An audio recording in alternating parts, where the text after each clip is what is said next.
Hey, bonjour tout le monde, j'espère que vous allez bien. Nouvelle vidéo dédiée cette fois-ci à une astuce, ou en tout cas des astuces avec Hawk. Hawk est un outil qui est assez pratique, efficace, assez incroyable, notamment quand on fait du one-liner.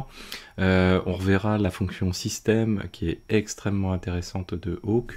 Aujourd'hui, on va juste s'intéresser à faire un cas très pratique, c'est comment compter des IP, le nombre d'occurrences d'IP dans les logs d'Nginx, les access logs. Alors pour faire ça, j'ai pris n'importe quelle machine, hein, vous voyez là, à peu près n'importe laquelle. On va faire un sudo apt install. Alors on va peut-être se mettre root pour aller un chouille plus vite. On va faire apt install Nginx, comme ceci. Hop là. Nginx, et ça va être assez simple à faire. On va ensuite générer des logs. Alors j'ai pas envie de trop perdre de temps, on va générer que deux types d'entrées. Première entrée, on va faire des curls sur le localhost 127.0.1 comme ceci. Donc on va faire une petite boucle tout simplement, on va faire un while true, hop, point virgule, do, toc, à la fin, point virgule, done, toc, c'est parti. Donc là, il est en train de générer des logs avec pour unique entrée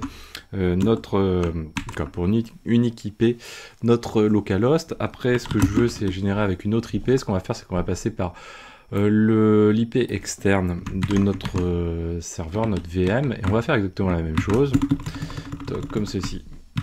Tac. Donc là, ça régénère des logs, bien sûr. Et à côté, du coup, on peut aller vérifier donc dans cat/var log nginx access log. Donc ce qu'on fait, on pourrait le faire sur des erreurs ou autres, ou du traitement plus global. Donc là, on a quelque chose qui est assez standard. Si on fait un sort, ouais, tout est à peu près dans la même seconde. Je sais pas si on va sort -u comme ceci. Ouais, voilà. Donc on se retrouve finalement avec que deux types d'entrées, hein, globalement, et un timestamp qui évolue. On a une entrée pour le 127.0.1 et une autre comme ceci.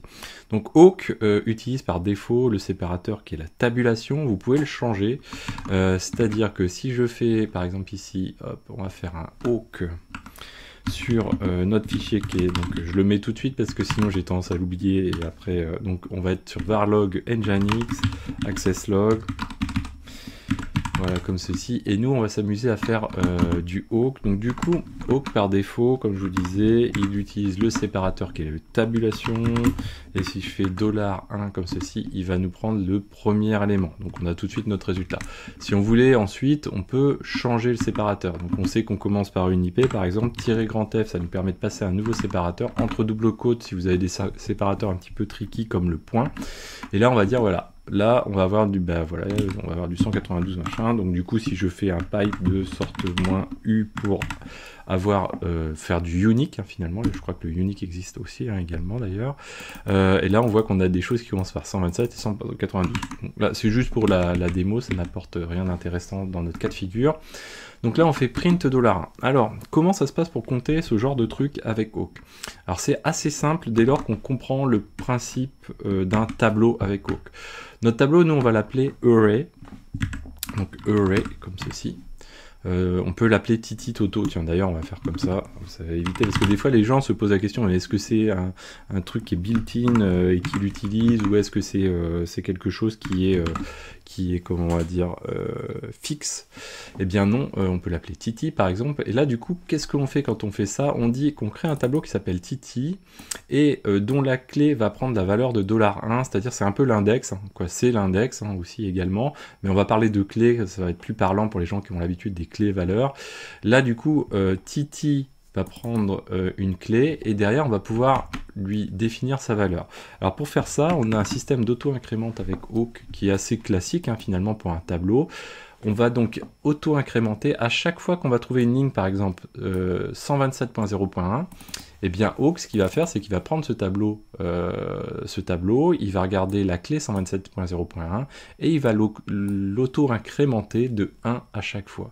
Et puis s'il tombe sur celle de 192.168, je sais pas trop combien, et bien il va faire la même chose, c'est-à-dire qu'il va trouver la clé, il va dire ok, elle existe déjà, donc du coup je l'incrémente de 1. Puis s'il en trouve une nouvelle qui n'existe pas, il va créer cette nouvelle clé, il va lui donner 1 pour attribut.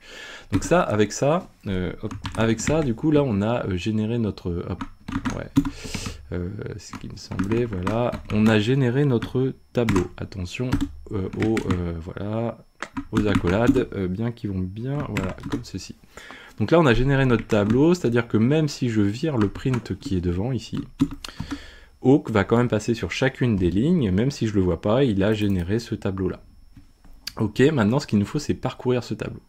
Alors, la première chose, ça serait de se dire, ok, bah moi je vais lui rajouter tout de suite une boucle for pour parcourir le tableau directement dans l'élément qui est là. Ce serait une erreur. Pourquoi? Parce qu'en fait, sinon, il va nous afficher le tableau, tel qu'on le souhaite finalement à la fin, pour chaque ligne sur laquelle il va passer. Awk, c'est sa grosse particularité et c'est son atout, c'est qu'il est capable de faire du traitement ligne à ligne.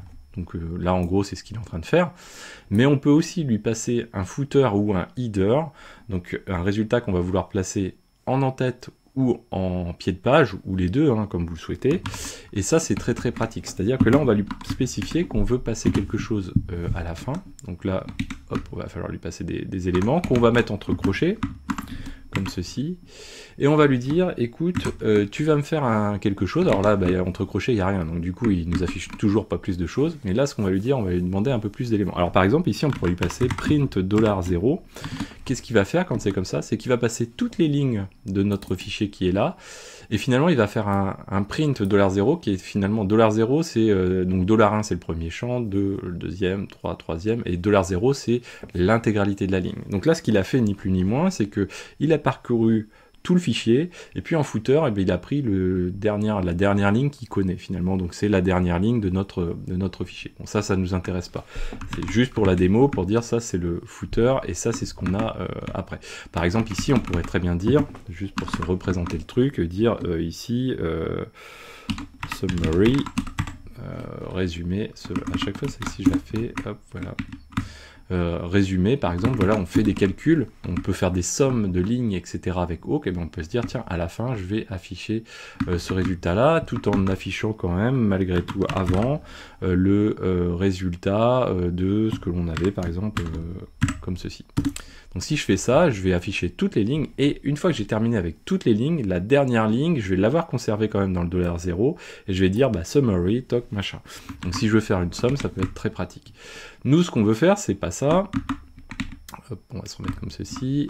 C'est afficher des éléments de notre array, du coup. Donc, on va vouloir parcourir un array. Donc, on va faire une boucle for. Alors, une boucle for avec Awk, il faut comprendre, je voudrais dire, la partie un petit peu intelligente de la boucle, c'est-à-dire comment on la parcourt, qu'est-ce qu'on parcourt et comment on le parcourt. C'est dans la parenthèse. Donc, on va dire IP, in array.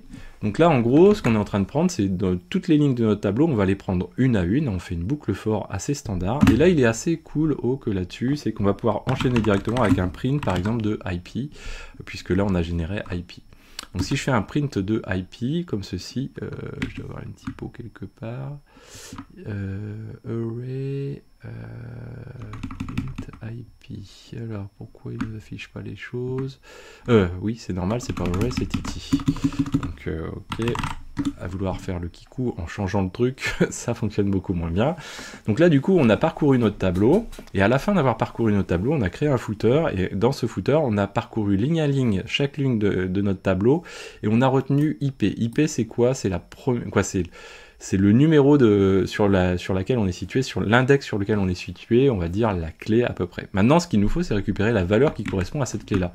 Bah, ça, c'est hyper simple, hein, finalement. Donc, on va mettre un petit séparateur qu'on va mettre, je sais pas, double chevron, par exemple. Et nous, c'est juste après ce double chevron qu'on va vouloir afficher la valeur de l'auto-incrément, finalement. Et comment on récupère cette valeur de l'auto-incrément? Bah, on va aller chercher notre tableau, et on va prendre l'occurrence qui correspond dans notre tableau, en l'occurrence à IP, donc l'index qui correspond à l'IP en question. Et donc si on fait ça, on se retrouve avec notre total qui est bien présent ici. Donc on sait qu'on a 259 lignes avec du 192 quelque chose, et 127 avec du 294. Alors on peut en générer d'autres, hein. On va faire un while sur celle-ci par exemple, donc on laisse un petit peu tourner, je ne sais plus quel était le résultat, mais voilà, on va espérer que ça soit assez gros. Et du coup, si on remonte, on va refaire notre Awk, et là vous voyez, ça y est, maintenant on est à 905, on était à 200 quelque chose tout à l'heure. Et donc vous voyez, c'est quelques lignes pas si compliqué que ça, hein. C'est vrai que ça paraît, si on le prend comme ça un petit peu, là le coup du fort machin et le tableau ici, c'est pas quelque chose qui est intuitif, c'est pas quelque chose qu'on retient. Alors à titre perso, je le retiens pas forcément très bien, c'est aussi pour ça que je refais des vidéos de temps en temps pour expliquer ce genre de choses, parce que ça me permet de me remémorer ces choses-là, mais sinon c'est quelque chose que souvent j'ai sur un bloc-notes à côté, dans un wiki ou autre. C'est un one-line et j'ai tous mes petits one-line comme ça. Il y a plein d'autres one-line avec O qui sont super intéressants et efficaces. Donc là c'est très pratique, à savoir qu'on peut faire beaucoup plus de choses. On pourrait afficher le nombre de lignes aussi qui est présente et afficher ces éléments là. On pourrait faire des sommes, c'est-à-dire au fur et à mesure qu'on parse les choses, faire des sommes sur ce qu'on a. Oui, je suis en train de remonter l'infini mais c'est pas la peine. Des sommes sur par exemple je sais pas des chiffres qu'on va revoir dedans. On va pouvoir compter les 200, les 500, etc. On peut aller beaucoup plus finement. Là c'est vraiment pour vous initier à la chose. J'espère que cette vidéo vous a plu. N'hésitez pas à la partager, à vous abonner surtout. Vous êtes plus de la moitié à pas être encore abonné, à liker, à commenter, à cliquer sur la petite cloche pour pas manquer les prochaines vidéos, parce que sinon vous êtes tributaire de l'algorithme de YouTube. Et je vous dis à très bientôt sur Xavki. Ciao à tous.